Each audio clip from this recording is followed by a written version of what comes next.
Hey, what's up, y'all? I'm Grace Dobush, and I'm a serial networker.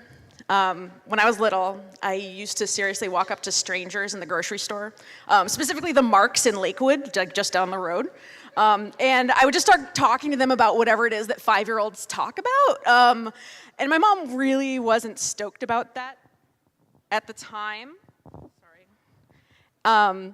I guess we hadn't gotten to like stranger danger in school yet. But I've still got that kind of shameless streak where I will talk to anybody at any time, because I really love finding out like what I have in common with people and who I know in common with people. And I know that in Cleveland, like in Cincinnati where I live, everybody's just like 2 people removed from each other anyways. So I just love, meeting people and talking to people. And I wasn't kidding in my talk description when I said that I approach people in grocery stores, because I totally do. Whenever I see somebody in Kroger in Cincinnati that looks kind of crafty, I totally go up to them like, hey, I know this kind of sounds kind of weird, but I run this craft show and you look kind of crafty. Can I give you a flyer? Like, we do this thing. So, so I know I'm kind of shameless when it comes to networking. And like Joe mentioned, I'm an editor. I most recently worked for the design magazines How and Print, but I left last year.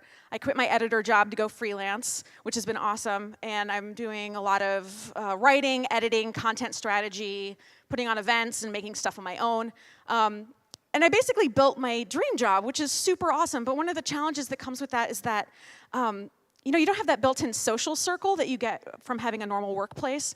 So one of the things that has been challenging is just thinking about networking and how to meet people and not let my social circle get stagnant. So I want to know, how many people hate networking?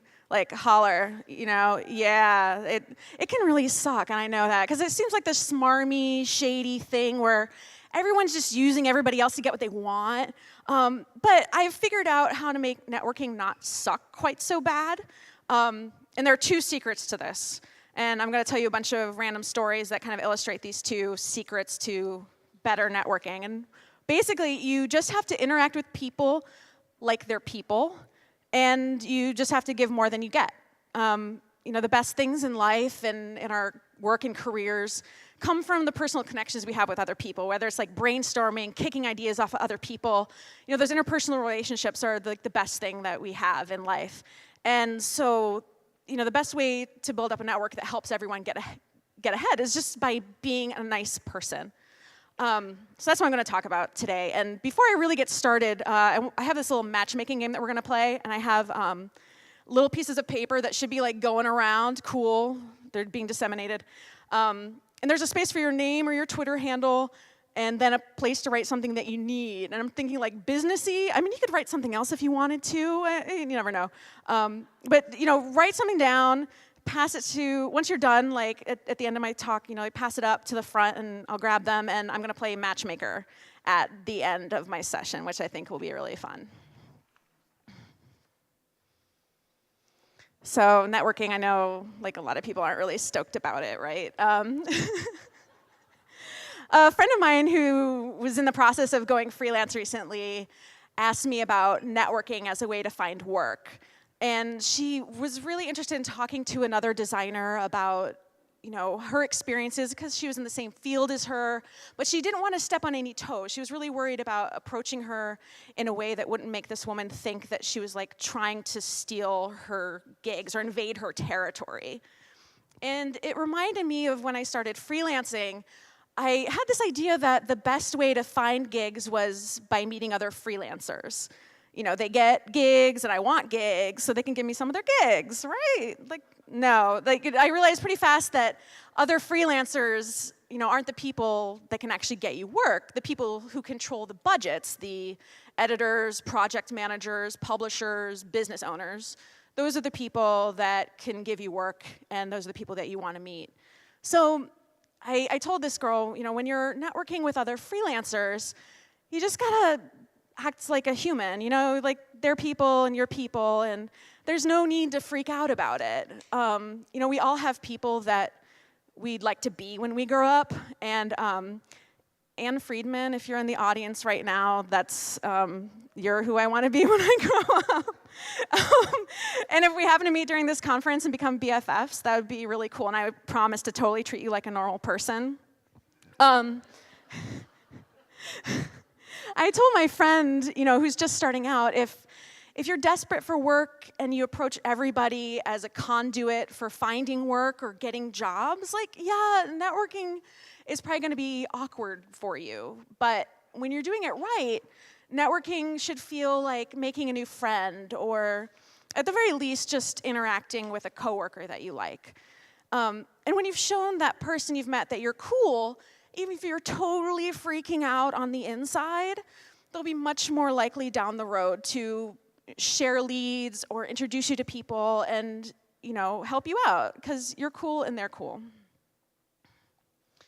And if you feel intimidated by someone else's success, it's not an excuse to get jealous and hatery. That's a good reason to befriend them, as Anne Friedman, my future BFF, who is talking tomorrow, by the way, she came up with this idea called the shine theory.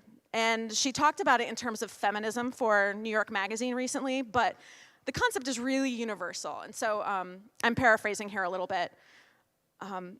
When we meet other people who seem happier, more successful, and more confident than we are, it's all too easy to hate them for it.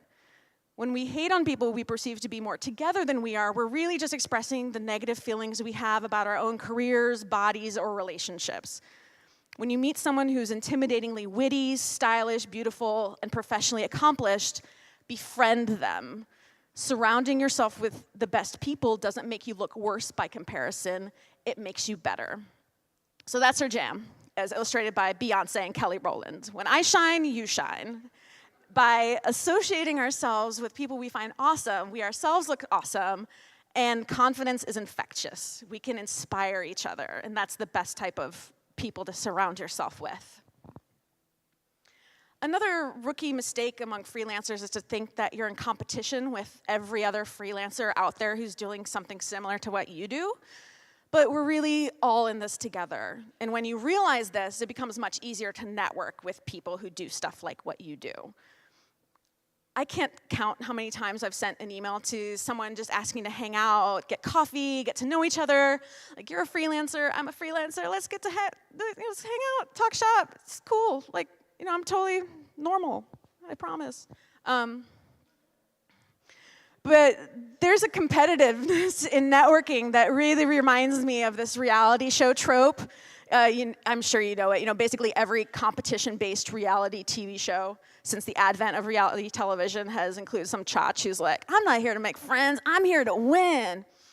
And I totally admit that when I was starting out in journalism, or even like in the craft world sometimes, I feel crazy competitive. Like, the only way to win in my career is to be the best, like take no prisoners. I don't need no friends. But it's not, life isn't a zero-sum game where some people win and some people lose and you have to step over other people to, win or whatever. I'm not saying that the business world isn't competitive. I know we have to work really hard to get the work that we get and to, stay afloat. But that I'm not here to make friends mindset is really toxic.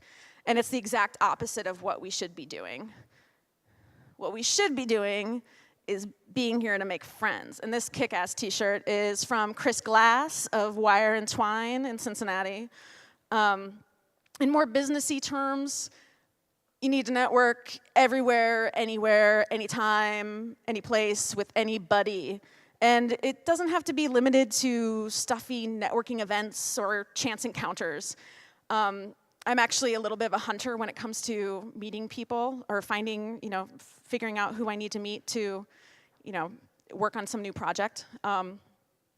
I met my editor at Wired magazine by doing a lot of targeted research for the networking. A few years ago, I was traveling to San Francisco, and my dream was to get a story published in Wired magazine someday, and Wired is based in San Francisco. But I didn't know anybody there, and so I started doing this crazy research. I realized this is going to sound a little stalkery, but it was totally on the up and up. So my method was I went through the entire masthead of the magazine to see if anybody had any like Ohio or Kent State connections, and nobody did. But I thought maybe, I've got mutual friends in common with someone, so I was like looking people up on LinkedIn, and there was nothing there too. But I figured that another female editor would probably be my best bet in terms of getting someone to meet me for coffee. So I targeted the mid-level lady editors who, weren't so low on the totem pole that they'd have no power, but weren't so high up that they'd be too busy to meet with me. So I narrowed it down to like 4 people. I used a publishing blog to figure out like the email structure, like, first name _ last name at wired.com, whatever. And I emailed 4 of them. This sounds so much more stalkery when I say it out loud. But of those 4 people, one of them wrote me back, and we met up for coffee, and it was super awesome, because I just emailed her like, hey, I'm a magazine editor in Ohio. I was working for, at the time, the Artists magazine, a Family Tree magazine, just a lowly assistant editor. But I was like, hey, I love Wired. If you'd be into coffee, I just want to hang out and, see how you do what you do, and if it's really as cool to work for Wired as I think it is. And we just had a great time talking. Like, I wasn't approaching it like, I would like to write to you. I would like to write for you, and let's please meet up so you can give me some work. It wasn't like that at all. We just had a normal conversation, got coffee in their little hella awesome, like, Wired cafeteria thing, and after an hour of talking, she was just like, hey, pitch me sometime. And I was like, yes. So I pitched her probably like 10 times over the next 2 years before I finally sold her something. But my second piece for Wired was published in this June issue, so it all worked out. Yay! And it never would have happened if I wasn't such a stocky networker. So since I quit my day job, I set myself a goal, just get myself out of my home office and not be a hermit all the time. I set myself a goal of meeting 1 new person a week, whether it's at a networking event or like, a hunter, like someone I'm hunting. Meeting people that I might get work from is really cool, and I love meeting, editors, publishers, and everything like that. But I also just love meeting people who work in completely different industries from me. Like, I've met, other writers in Cincinnati, but I've also met tech people, nonprofit people. Everybody does something interesting, and sometimes I get story ideas from it too, which is super fun. And I really actually prefer to go to networking events where editorial freelancers are in the minority, because, I'm probably the only person who does content work in the room, which is super cool if, web people need content people, because then, hey, it's me. But if, so I suggest very much, if you're like tired of going to tech drink-ups or designer meetups or whatever it is, like, switch it up and go to an event that you're pushing your boundaries with, that you don't even, you're just tangentially related to. But, you remember our first rule of treating people like they're people. I once saw a guy at a networking event give his card to literally every single person in the room, even the people he had not talked to whatsoever. He just kind of came up and like shoved a business card at me. Don't be that guy. Be a human. Making 1 deep connection at an event is worth so much more than 100 shallow ones where people are just going to throw your business card in the trash as soon as they leave. And, you do that by just being a human and by giving more than you get. So a friend of mine in Cincinnati, who was here at the conference, hey, Erin, yeah, I'm telling the story again. She seems to know everybody in the city, and she's just like a born networker. From the time we first met, she would just offer to help me like it was no big deal. And at first I was a little weirded out, because I was just like, what's your game, friend? Like, I don't understand why you're helping. Like, do you want me to owe you something? I just didn't understand. Like, who offers help with business stuff without getting anything in return? But then it finally clicked for me. Like, the best kind of networking is all about focusing on what you can give the other person, rather than focusing on what you want them to give you. And Erin is just like a connector of people of the type that Malcolm Gladwell wrote about in The Tipping Point, if anybody's read that. You know, she just meets tons of people in different fields and areas and learns what they're working on, and then when the time's right, she connects those dots and hooks people up with each other, and it's just amazing. It's like, I mean, she's like leveled up from me a couple times when it comes to networking. I consider myself a networker, but she's like pro. And for example, when she found out about my my craft show in Cincinnati, Crafty Supermarket, we were growing, we were looking for a bigger venue, and she found out about this, and she was like, hey, I'm gonna call some people. And she was like touring venues for us, and now, you know, we're hooked up with that space for our holiday show, and it's super rad, and, you know, and I introduce her to people too. And so it's you know, just forming those creations by giving and connecting people is just amazing. A lot of the other things I was going to add to this talk, I realized later were just kind of other takes on that same giving before you get, like the golden rule, basically.